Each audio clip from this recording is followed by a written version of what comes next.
오늘 우리에게 주시는 하나님의 말씀 함께 보겠습니다. 오늘 우리에게 주시는 하나님의 말씀은 시편 9편 1절에서 20절까지 말씀입니다. 시편 9편 1절에서 20절까지의 말씀입니다. 제가 가진 성경으로는 구약 808쪽에 있습니다. 하나님의 말씀을 봉독하겠습니다. 말씀 가운데 하나님의 음성을 들으시기 바랍니다.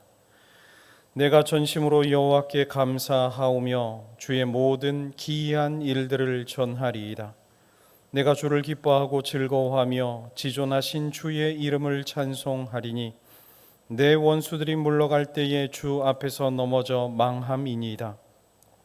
주께서 나의 의와 송사를 변호하셨으며 보좌에 앉으사 의롭게 심판하셨나이다. 이방 나라들을 책망하시고 악인을 멸하시며 그들의 이름을 영원히 지우셨나이다. 원수가 끊어져 영원히 멸망하였사오니 주께서 무너뜨린 성읍들을 기억할 수 없나이다. 여호와께서 영원히 앉으시며 심판을 위하여 보좌를 준비하셨도다. 공의로 세계를 심판하시며 정직으로 만민에게 판결을 내리시리로다. 여호와는 압제를 당하는 자의 요새이시오 환난 때의 요새시로다. 여호와여 주의 이름을 아는 자는 주를 의지하오리니 이는 주를 찾는 자들을 버리지 아니하심이니이다. 너희는 시온에 계신 여호와를 찬송하며 그의 행사를 백성 중에 선포할지어다.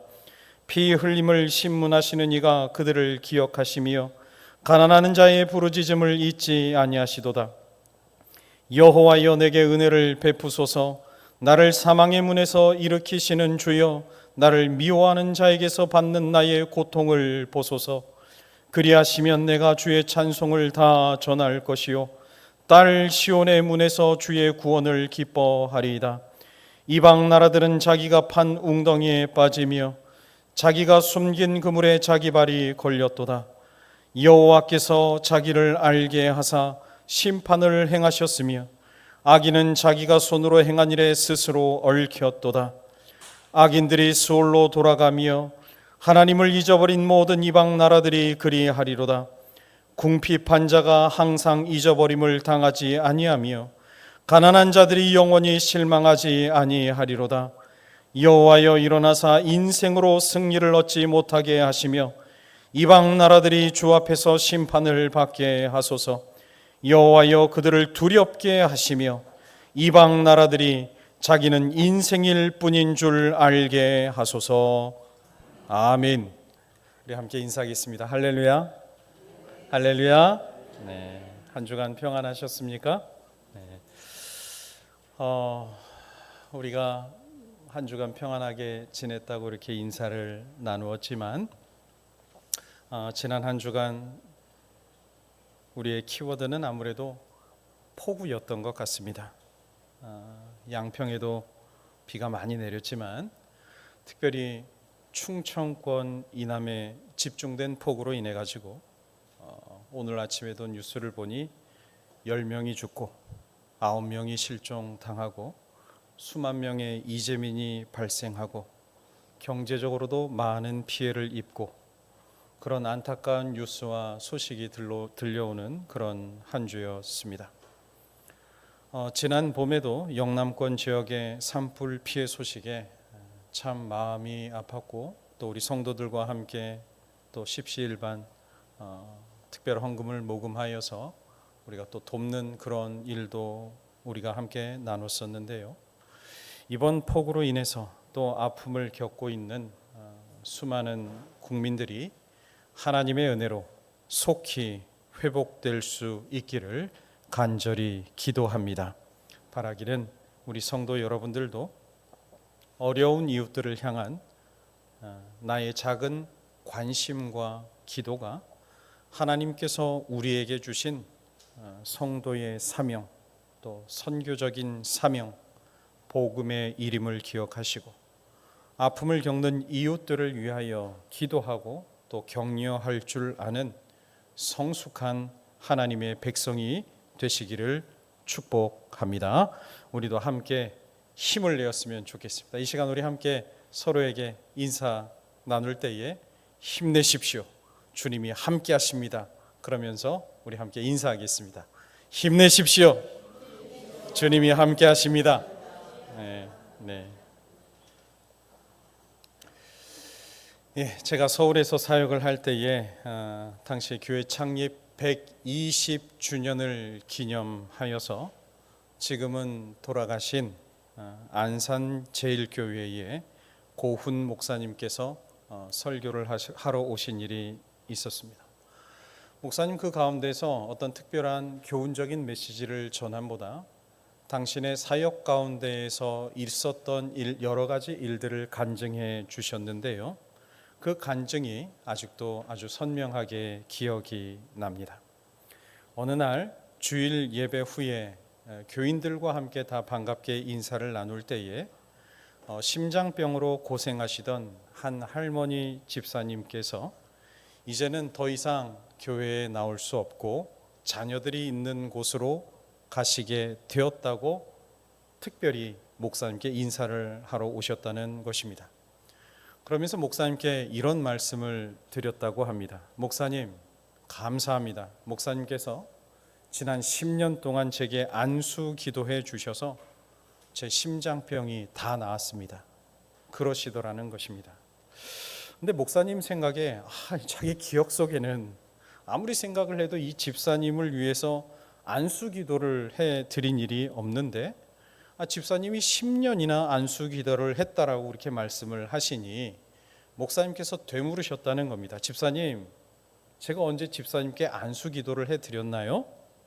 그러자 집사님이 하시는 대답이 예배를 마치고 나올 때마다 한 손으로는 목사님의 손을 잡고 인사를 하고 다른 한 손으로는 자신의 아픈 가슴에 손을 얹었다는 겁니다. 그것이 목사님께 안수기도 받은 것이라 믿고 10년간을 그렇게 기도했더니 그 사이에 하나님께서 병을 깨끗하게 고쳐 주시더라는 것입니다. 당시 목사님의 그 간증을 들으면서 제 마음 가운데 한 가지 깨달아지는 것이 있었습니다. 정말로 어려움을 극복하는 믿음이란 참으로 단순한 것이구나.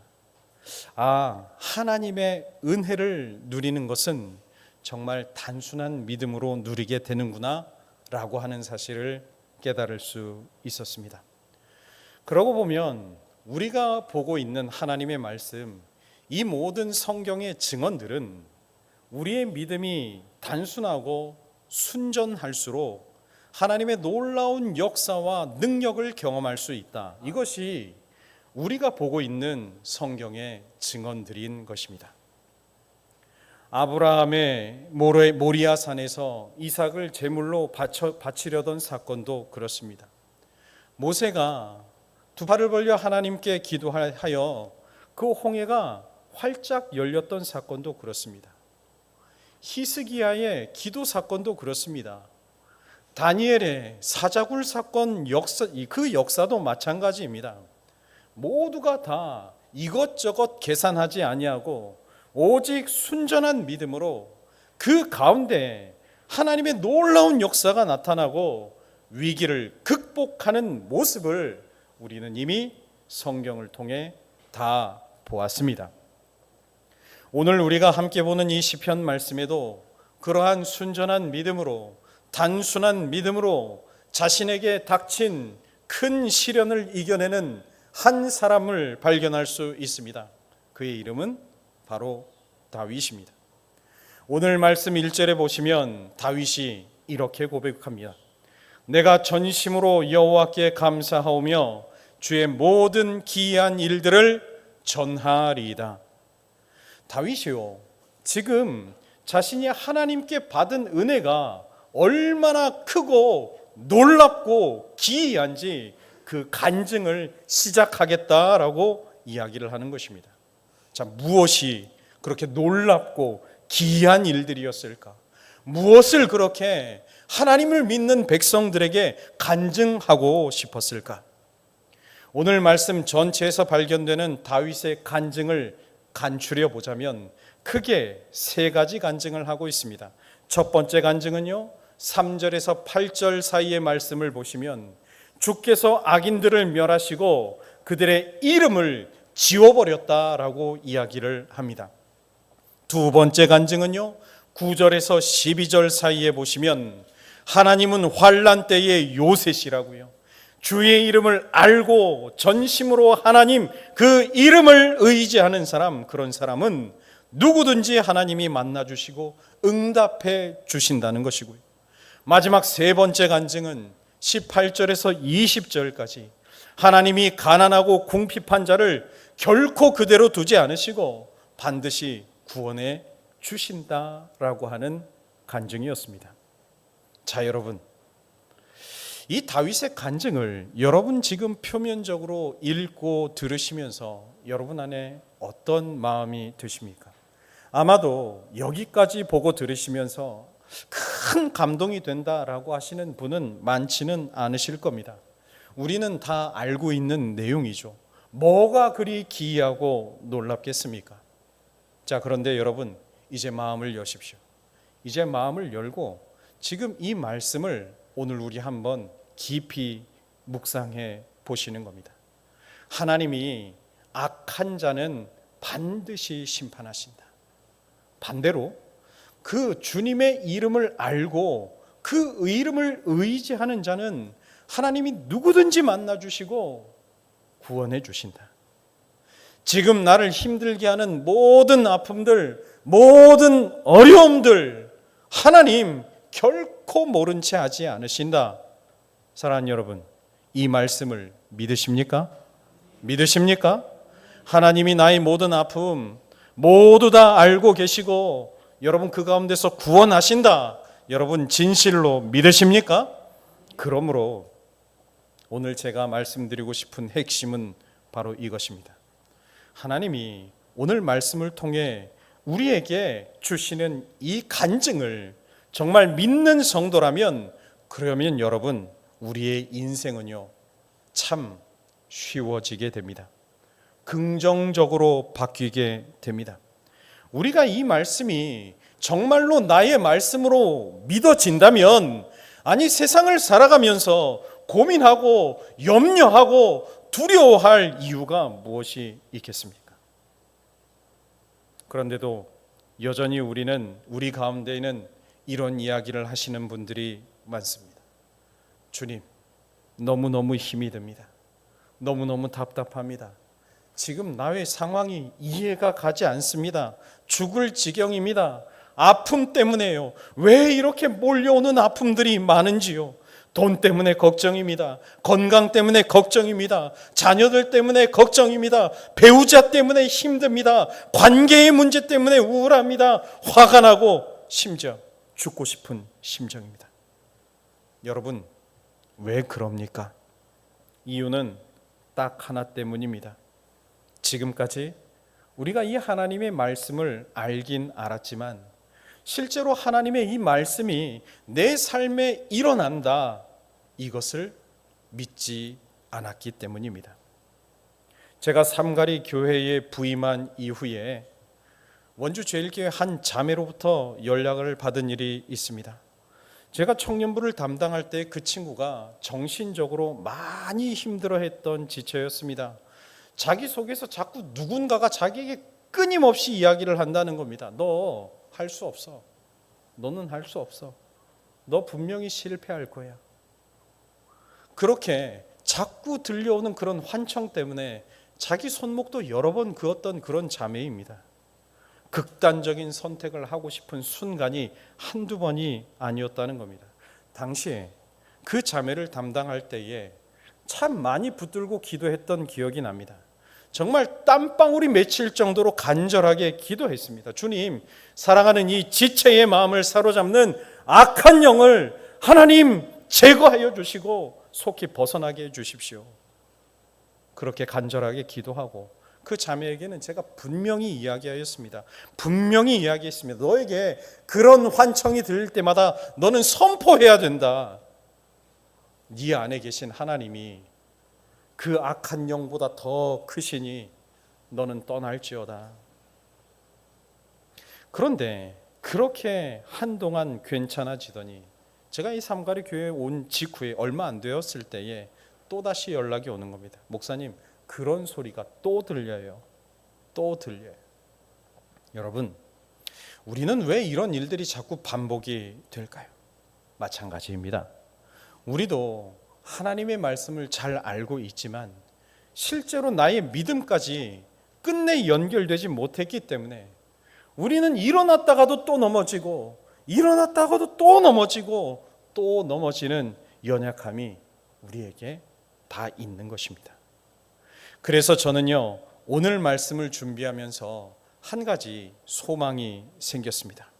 그것은 저와 우리 삼가리 성도 여러분, 우리 모두의 입술 가운데 하나님이 정말로 기이한 분이셔.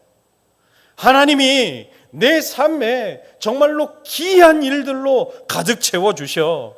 이 다윗의 간증이 오늘 우리 성도 여러분들의 일상이 되는 것이 저의 소망입니다. 사랑하는 여러분, 내가 믿는 주님이 내게 정말로 기이하게 역사하신다. 그래서 하나님으로 인해서 매일매일이 은혜입니다. 감사합니다. 하나님 때문에 기뻐할 수 있습니다. 고백하는 우리 삼가리 성도 여러분들 모두가 되시기를 주님의 이름으로 축원드립니다. 자, 그렇다면 이 훌륭한 믿음의 고백, 이 간증이 어떻게 나의 간증으로 이어질 수 있을까요? 먼저 오늘 말씀에 기록되어 있는 다윗의 형편을 묵상해 보면요, 정말 이 간증을 할 수 있는 상황이 정말로 되는가 싶을 정도입니다. 아니, 정말로 이게 왕의 간증이 맞는가 싶을 정도로 다윗의 삶이 형편이 없습니다. 아니, 어떻게 이렇게 험악하고 처절한 사람이 이런 인생이 있을까라는 생각이 들 정도입니다. 오늘 말씀 13절입니다. 여호와여, 내게 은혜를 베푸소서. 나를 사망의 문에서 일으키시는 주여, 나를 미워하는 자에게서 받는 나의 고통을 보소서. 여러분, 이 말씀이 상상이 되십니까? 한번 생각해 보십시오. 지금 다윗이 어떤 상황입니까? 미워하는 사람들에게 둘러싸여 있습니다. 그것은 아무것도 아닌 수준입니다. 지금 다윗이 사망의 문 앞에 있다라고 이야기합니다. 사방 온 천지가 자신을 미워하고 자신의 목숨을 노리는 사람들 투성이라는 겁니다. 그래서 주님께 간절하게 호소합니다. 주님, 부디 이 고통 속에서 나의 고통을 주님이 봐주십시오. 봐주십시오. 이게 부르짖는 기도였을까요? 아니, 너무나 처절한 기도였을 것입니다. 그런데 이렇게 고통스럽다라고 하는 고백으로만 끝나버린다면 우리에게 아무런 감동이 없을 텐데요, 정말 놀라운 사실이 그 처절한 상황 속에서 다윗이 이어서 하는 고백이 정말 우리의 마음을 사로잡는 것입니다. 9절 말씀을 보십시오. 여호와는 압제를 당하는 자의 요새이시오 환난 때의 요새시로다. 밑에 11절 말씀도 보십시오. 너희는 시온에 계신 여호와를 찬송하며 그의 행사를 백성 중에 선포할지어다. 18절 말씀을 보십시오. 궁핍한 자가 항상 잊어버림을 당하지 아니하며 가난한 자들이 영원히 실망하지 아니하리로다. 아멘. 오늘 우리가 다윗에게 배워야 할 믿음의 자세가 바로 여기에 있는 것입니다. 나도 그 말씀을 알긴 아는데, 듣긴 들었는데 왜 여전히 나는 힘들까? 왜 내 마음은 여전히 불안한가? 왜 하나님 나에게서 멀리 떨어져 계신 것 같은가? 이제 그 차이를 분명히 파악해 보자는 것입니다. 이제 오늘 말씀 10절을 주목해 보십시오. 10절 말씀을 다 함께 읽겠습니다. 시작. 여호와여, 주의 이름을 아는 자는 주를 의지하오리니 이는 주를 찾는 자들을 버리지 아니하심이니이다. 아멘. 자, 여러분, 펜을 가지신 분은 거기에 밑줄을 그어 보십시오. 여호와여, 주의 이름을 아는 자는 주를 의지하오리니. 여호와여, 주의 이름을 아는 자는 주를 의지하오리니. 여러분, 누가 주님을 의지할 수 있습니까? 누가요? 주의 이름을 아는 자요. 누가 주님의 위로를 얻게 됩니까? 주의 이름을 아는 자요. 누가 주님 주시는 힘과 능력을 얻을 수 있습니까? 주의 이름을 아는 자요. 자, 그럼 이제 여기에 한 가지 우리가 생각해 볼 부분이 있습니다. 이 자리에 하나님의 이름을 모르시는 분이 계십니까? 대부분 다 아신다고 할 겁니다. 그럼 대체 뭐가 문제인가? 핵심은 하나님의 이름을 알아도, 하나님의 이름을 듣긴 들어도 이 다윗처럼 하나님을 아는 분이 적다는 것입니다. 사무엘하 22장에 보시면 우리가 잘 아는 다윗의 고백이 등장합니다. 들어보십시오. 여호와께서 다윗을 모든 원수의 손과 사울의 손에서 구원하신 그날에 다윗이 이 노래의 말씀으로 여호와께 아뢰어 이르되 여호와는 나의 반석이시요 나의 요새시요 나를 위하여 나를 건지시는 자시요 내가 피할 나의 반석의 하나님이시요 나의 방패시요 나의 구원의 뿌리시요 나의 높은 망대시요 그에게 피할 나의 피난처시요 나의 구원자시라 나를 폭력에서 구원하셨도다. 아멘. 여기에 보시면 다윗이 하나님을 안다는 것이 어떤 것인지, 어떤 의미인지 아주 구체적으로 증언하고 있습니다. 그의 간증이요, 여호와는 나의 반석이시요 나의 요새이시요 나를 건지시는 분이시요 나의 방패시요 나의 구원의 뿌리시요 내게 높은 망대시요 피난처시요 구원자시더라고요. 그가 아는 하나님에 대한 이름을 줄줄이 읊어대는 것입니다. 이 고백을 보면서 분명하게 깨닫게 되는 것은요, 다윗의 이 고백이, 하나님을 안다라고 하는 이 고백이 그냥 어디서 주워들어서 나온 것이 아니로구나. 이 고백은 살면서 수도 없이 주님을 만나고 경험했기 때문에 가능한 고백이구나. 주님을 만났으니 그래서 주의 이름을 아니 지금 눈앞에 감당 못할 원수가 여전히 있고 여전히 고통스러운 문제들이 나를 둘러싸 있지만 다른 힘을 의지하지 아니하고 즉시 그 자리로 하나님의 이름을 꺼내어 하나님을 의지할 수 있었다라고 하는 것입니다. 그러니 여러분, 오늘 우리가 신앙생활을 하면서 정말로 필요한 건요, 그냥 단순히 편하게 앉아서 듣고 아는 지식이 아니라는 것입니다. 다윗처럼 주님을 만나서 아는 지식이 우리에게 꼭 필요합니다. 감당 못할 아픔 속에서도 주님을 만나는 경험이요, 고통 속에서 주님을 찾고 또 찾아가시는 경험이요, 평범한 일상 속에서 찬송 가운데, 말씀 가운데, 또 기도하시는 가운데 주님을 만나는 경험이 꼭 필요합니다. 바라기는 주님을 만나십시오. 경험하십시오. 찬송 가운데, 말씀 가운데, 기도하시는 가운데 주님을 꼭 경험하시는 성도 여러분 모두가 되시기를 축복합니다. 그래서 주님을 만나면 이제 어떤 현상들이 발생할까? 이제 삶이 명백하게 달라지기 시작합니다. 우리의 삶의 모습은 다양할지라도요, 모두에게 딱 하나 아주 분명한 고백이 이제 시작이 됩니다. 어떤 고백이 시작이 되나? 주님만으로 충분합니다. 따라해 보십시다. 주님만으로 충분합니다. 다시 한번, 주님만으로 충만합니다. 시편 3편 고백에 보시면 이 시는 다윗이 그의 아들 압살롬을 피할 때에 지은 시편입니다. 그러니까 다윗의 인생의 후반부에 지어진 시편인 것입니다. 그런데 여러분, 이 시편을 기록할 때에 다윗의 마음을 한번 생각해 보십시오. 얼마나 절망스럽겠습니까?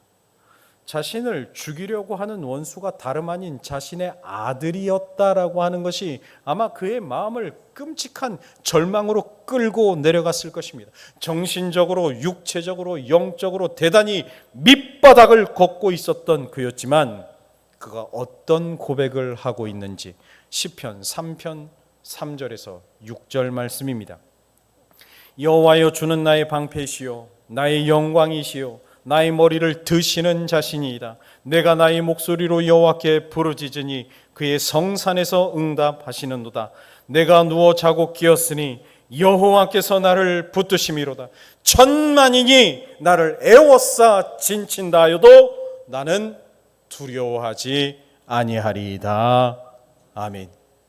여호와여, 주는 나의 방패시요 나의 영광이십니다. 나의 머리를, 내가 엎드러져 있는데 나의 머리를 들어주시는 분이십니다. 내가 누워 자고 깰 때에 하나님이 나를 붙들어 주심을 믿습니다. 그러므로 이 사울왕 한 명이 아니라 천만인이, 이 압살롬이 나를 두렵게 하여도 천만인이 나를 애워싸도 나는 두렵지 않습니다. 놀라운 사실은 나는 두렵지 않습니다. 이 고백이 문제가 해결된 상황에서 한 고백이 아니, 피하면서 지은 시래. 그러니 젊어서나 늙어서나 상황은 늘 절망과 위협 속에, 자신을 미워하는 사람들 속에 둘러싸여 살았지만 한결같이 이렇게 고백할 수 있었던 건 사망의 음침한 골짜기로 다닐 때에도 늘 건져주셨던 주님, 늘 견디게 하여 주셨던 주님, 늘 지켜주셨던 주님, 늘 위로해 주신 주님을 알고 확신하였기 때문입니다. 그래서 다윗은 언제나 주님 한 분이면 충분했습니다. 주님 한 분이면 충만했습니다. 이제 여쭙죠. 사랑하는 여러분은 어떻습니까? 정말 주님 한 분만으로 충분합니까? 주님 한 분만으로 충만합니까? 바라기는 우리 성도 여러분들도 다윗처럼 주님만으로 충분합니다. 주님만으로 충만합니다. 고백하는 성도 여러분들 되시기를 축복합니다. 이제 결론을 드립니다. 다윗처럼 주님을 만나는 경험, 주님만으로 충분합니다라고 하는 그 놀라운 고백, 그 믿음의 첫걸음을 어떻게 담대히 걸어가겠습니까? 이제부터 우리는 매일매일 예수님의 이름을 나의 마음에 새기며 사시는 것입니다. 여러분, 예수의 이름의 뜻이 무엇입니까? 예수의 이름의 뜻을 아십니까? 마태복음 1장 21절에 보시면 이렇게 말씀합니다. 아들을 낳으리니 이름을 예수라 하라. 이는 그가 자기 백성을 그들의 죄에서 구원할 자이심이라. 예수의 이름은 구원자라는 뜻입니다. 여러분, 우리는 이미 다 죽은 목숨입니다. 우리의 죄로 인해 살 소망이 없습니다. 저도 여러분도 예외가 없습니다. 지금 우리의 삶을 보아도 가망이 없음을 압니다. 죄를 짓습니다. 그리고 또 짓습니다. 후회하면서 또 짓습니다. 희미해지면 또 짓습니다. 그런데 주 예수님이 다 죽게 된 나를 바라보십니다. 너무 마음이 아파서, 너무 안타까워서 이 땅 가운데 오시고 십자가 죽으심으로 죄와 저주에서, 사망에서 구원해 내신 것입니다. 이 사실을 믿으십니까? 나를 바라보시는 주님의 그 안타까운 마음, 나는 죽어 마땅한데 예수의 구원의 은혜로 산다. 먼저 이것을 심령에 새기는 사람은 이제 주님만으로 충분하다는 고백에 이르게 되는 것입니다. 나아가 마태복음은 우리가 새겨야 할 또 한 가지 예수의 이름을 주목하라 하십니다. 마태복음 1장 23절입니다. 보라, 처녀가 잉태하여 아들을 낳을 것이요 그의 이름은 임마누엘이라 하리라 하셨으니 이를 번역한즉 하나님이 우리와 함께 계시다 함이라. 예수의 두 번째 의미가 무엇이라고요? 나와 함께 계시다. 다시요. 예수의 두 번째 이름이 무엇이라고요? 나와 함께 계시다. 그렇습니다. 그 예수의 이름을 날마다 나의 심령에 새기기로, 그렇게 살기로 결단하는 사람, 이전에 세상을 붙잡고 살던 안목에서 주 하나님과 함께 사는, 날마다 주님의 임재를 경험하는 삶으로 변화가 되는 것입니다. 제가 석사 과정을 밟을 때 저와 함께 선교학 석사 과정을 공부하였던 콜롬비아 선교사님이 계십니다. 같이 공부는 하였지만 훨씬 선배님이셔서 이제는 은퇴하신 선교사님이신데, 수업 시간 중 교수님께서 이 선교사님께 시간을 허락하셔서 그분의 선교 사역을 소개받는 시간이 있었습니다. 그분의 간증이 이러셨습니다. 선교 초기에 돈이 없어서 굶었습니다. 문화에 적응할 수 없어서 그 땅에서 소외가 되었습니다. 소통이 안 되어서 경찰서에 수십 번 다녀왔습니다. 너무너무 힘들었습니다. 배고프고 외롭고 갇히고.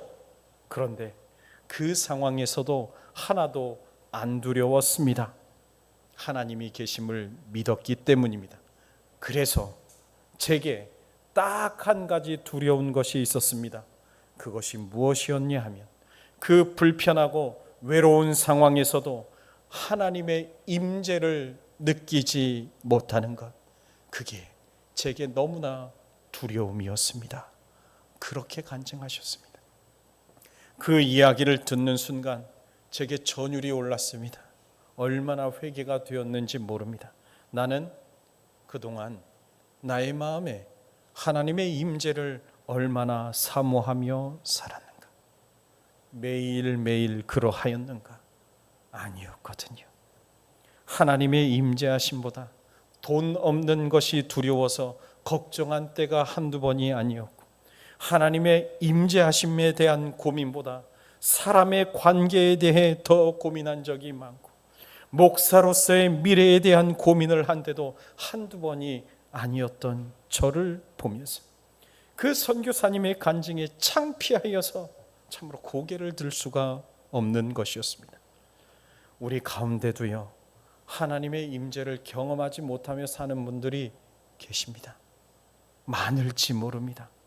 그러고도 두려워하지 않고 여전히 자신의 소견을 앞세워 사는 그런 교인이 많습니다. 주님은 지금도 그 교인의 모습을 보시며 십자가의 고통 속에서 그를 바라보고 계십니다. 그 사람이 바로 나 자신은 아닐까요? 말씀을 마치며 권면합니다. 여러분, 우리는 얼마나 순전한 믿음으로 신앙생활 합니까? 우리는 주님 한 분만으로 충분한 단순한 믿음의 소유자가 되고 있습니까? 이 한 주간 진지하게 여러분의 삶을 돌아보시고, 이제부터 주 예수의 이름을 저와 여러분의 심령에 더 깊이 새기시고, 오직 예수로 살고 예수와 함께 삽니다. 단순한 믿음으로 세상을 이기는 우리 삼가리 성도 여러분 모두가 되시기를 주님의 이름으로 축원드립니다. 하나님 아버지 감사합니다. 오늘도 예배 가운데 말씀 가운데 임하셔서 사랑하는 성도들의 삶을 지도하여 주시니 감사를 드립니다. 나의 구원자 되신 주님, 나와 늘 함께 하시는 주님, 주님 한 분만으로 충분합니다. 주님 한 분만으로 충만합니다. 단순한 믿음의 고백을 주님께 올려드릴 수 있는 사랑하는 성도들 모두가 되게 하여 주시옵소서. 그래서 주님 약속과 같이 내 삶에 놀랍고도 기이하게 역사하시는 하나님의 은혜를 경험하며 찬양하며 살아가는 삼가리 성도 모두가 될 수 있도록 역사하여 주시옵소서. 감사드리며 우리 주님 예수님의 이름으로 기도드립니다. 아멘.